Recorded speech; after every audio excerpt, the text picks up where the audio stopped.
Welcome to part 2 of our West Ham preview. If you watched part 1, I'm really sorry for the sombre mood towards the end of it, but I think that we have found a way to pick up your spirits.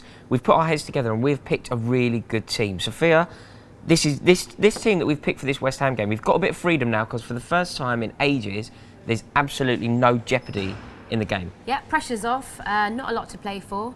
I think, well, we've been harping on about this majority of the season since we had the big drop, and it's play the youth, play the youth, play the youth. So that is what we've decided to do. I think this team is actually the perfect blend of. I really think it's a good team. So do me a favour when this. We're not bigging ourselves up at all. By the way. I'm just very excited because I would love to see something. I doubt it will happen, but if it does, I really do think this is an exciting team. So do us a favour if you like it, comment below, let us know what you think, and obviously if you don't, tell us your subs.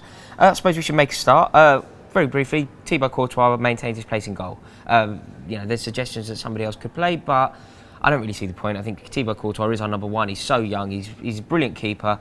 And anyone who questions his ability, I think you just have to remember David De Gea, for example, had a shaky start in his first season and made some mistakes. Thibaut Courtois is an excellent keeper, so let's keep him playing. Yep, agreed. Right. Left back, we've gone for Bubba Rahman. This one is predominantly being done in order to keep a bit of shape, and there are some other suggestions. Ola Reina is a good suggestion here. However, we think that Rahman is coming for so much money. He needs game time. Agreed. He needs game time.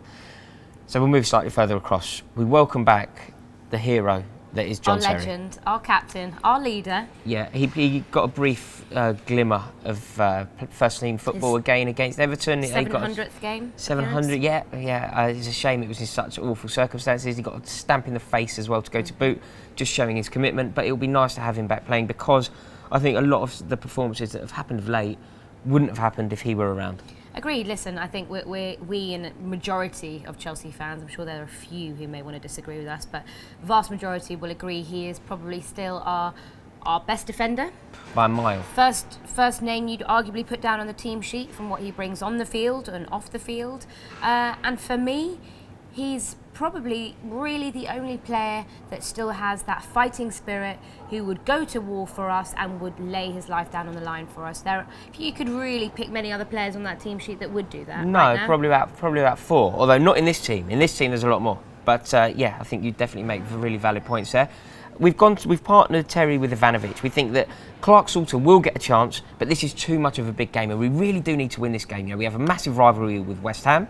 We want to beat them. We want to upset their season, and there is still a glimmer, a whisper of hope that we can make, top 5 or 6 and get Champions League football. Europa Cup football. While there's still a hope, while it's still mathematically possible, which it is, I think we need to play accordingly. Yes. Azpilicueta rounds off the back line. Right, this is where it gets interesting.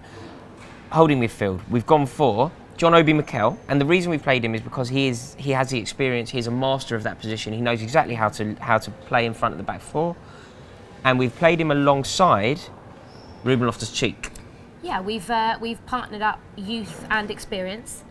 We did talk earlier about whether if we went all out attacking, because we do really want to win this game, and partner him up with Fabregas, but we just felt that the experience and the more defensive midfielder would complement Loftus-Cheek. Exactly, and also I think that the qualities that Mikel brings to the team are still very important. West Ham are good. And let's not forget, we are not keeping clean sheets. No, far from it. And also, we need somebody to keep an eye on Dimitri Payet. He's a fantastic player. He's on form. He scored that masterful free kick against Manchester United the other day at Old Trafford. John Obi Mikel has to do this. Ruben Loftus-Cheek is a fantastic player and a fantastic prospect, but we need Mikel to steady the ship. You were very passionate about putting Loftus-Cheek in this team. Do you think he's up to the job here? Yeah, I do. And I think he's another player that needs game time, and we just need to see more of him. He signed that 5-year contract. He's every time he has come on, I think he's shown positivity. He's coming for a little bit of criticism sometimes, but he hasn't been playing much. And he's young. He's really young. So let's see more of him. And this is our future for next season. Definitely. This front three I really like the sound of as well. So do us a favour, comment, let us know. Do you like this front three? We've gone for Willian on one side of it for obvious reasons. You know, he's been fantastic for us, and he was. You Poor could man. pretty much We can't rest poor him. bloke. I know. Yeah, you could pretty much have named him as our player of the season in November.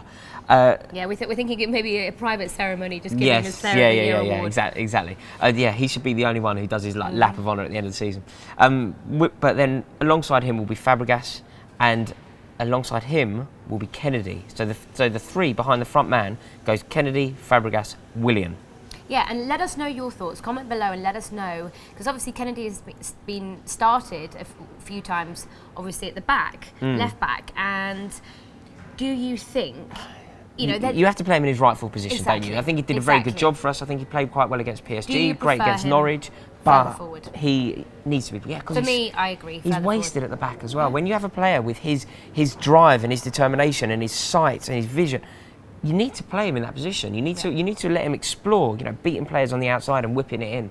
So let's see that. I think that front three there is really good. It's exciting. Really exciting, yeah. And we've then got in front, leading the charge. Obviously, Diego Costa is injured because of his is suspended. Forgive me, because of his red card against Everton. So we have gone for Traore. Listen, we've said this before. I think he's been brilliant for us every time he's come on. Scored a lot of goals, hasn't he? Yeah, scored goals, assisted goals. He's displaced Remy as well for being the second choice striker, hasn't he? But I do feel this is a game where I don't think I'm actually going to be boring you lot if I keep venting about the fact that we have not played Pato, or we haven't seen Pato. The fact there's 7 weeks that he's been training. Do you want to hear twice do you want to hear a twice hilarious day? fact? It's a worrying fact, but do you want to hear a funny Go one? on. The current record holder, the current record for a player to have made a transfer in January and not have made his debut, the distance is signed in January, hasn't made his debut by March 25th. It was Arsenal's Kim Kallstrom. So Pato is going to break that record, isn't he? It is laughable. Yeah. It's laughable, but it's pathetic as well at the same time. And Do you it's think there's something more to it? Do you think he was signed? Pato's looked after by Kia Jarabchian. All of our targets seem to be. The agent of all of our targets seems to be Kia Jarabchian. Do you think there's more to the Pato deal? Do you think it was a favour, a sweetener, in order to perhaps sign some players that Jarabchian I have looks no after? idea. Do you think potentially there were other clubs after him and we kind of swooped in to prevent that from happening? I genuinely don't know. I can't get my head around why. It's a weird one, isn't it? In the January transfer window, when we need to push, we were at the time pushing for all three competitions. Yeah. He doesn't even get a look in. Yeah, it's very weird. Very weird transfer. And he's not fit. Well, listen, he seems to be fit. He was on the bench. He has been on the bench. He's appears. We know he's alive and he can play. It's a very weird one. So let's see him play as well. So we're going to go, but starting for us is Traore. I Yeah, think that definitely. I think that he can do this, and it's a massive game. West Ham is huge, regardless of what's at stake. West Ham is a huge game, and the fact that we can put one over on our old rivals is an added bonus. It's a must-win game for them. Yeah, they'll be coming looking for 3 points, Exactly. absolutely. But fingers crossed we can crash the party a bit. I suppose the only other thing is lovely to welcome John Terry back. It's coming in now to his last few games. It's going to be his last 8 or 9 games for I'm still in denial Chelsea. about it, if I'm honest. I haven't accepted the fact that he is definitely leaving, and maybe I should wake up and The only smell good coffee. thing, the only good keep- thing. I'm not looking forward to watching Leicester win the league at Stamford Bridge. If that happens, it'll be better than anyone else winning it. But obviously, I just want to be watching Chelsea win it. So it's not nice to watch anyone else win the league. But the But only if it good means thing, Spurs not winning it, yeah, I'll be able to find a silver lining in Yeah, that cloud. Don't exactly. worry, there is a huge silver lining. But I'm sort of looking forward to the day because that 90 minutes without anything else at stake can solely revolve around us showing our love and appreciation for the brilliance of John Terry. That day, the Leicester game can just be a homage to John Terry. Is there any part of you that believes the club can desperately see some kind of sense and turn this around and offer him an extension? Do you see Sophia, anything? I would love to I know say what we'd yes, love to- but no. I think that the club have demonstrated behaviour that is disgraceful on a lot of occasions lately. I think, just off the top of my head, sacking Mourinho was a disgraceful decision. Employing Benitez was a disgraceful decision. Signing Pato was a disgraceful decision. There's announcing the John Terry thing. Nail in the coffin, isn't it? There's no reason for me. I hope, I'm optimistic. but there's no reason for me to think that the club have done nothing to allow me to believe that they could see sense here. But even though when the announcement came out and obviously the conversation was had between John Terry and the club, then Zuma gets badly injured. Then we can't seem to keep a clean sheet. We crash out of 2 major competitions. We're still not steadily climbing.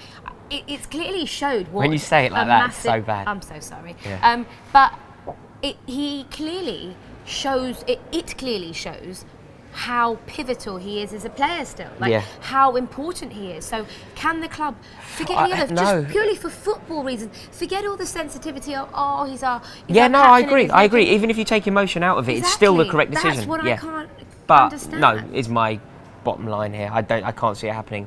I just think he's irreplaceable still at the moment. I couldn't agree more. But you asked me the question you asked was, can I see a way in which the club will go back on their word? And sadly, I hope they do, but I can't. Can you?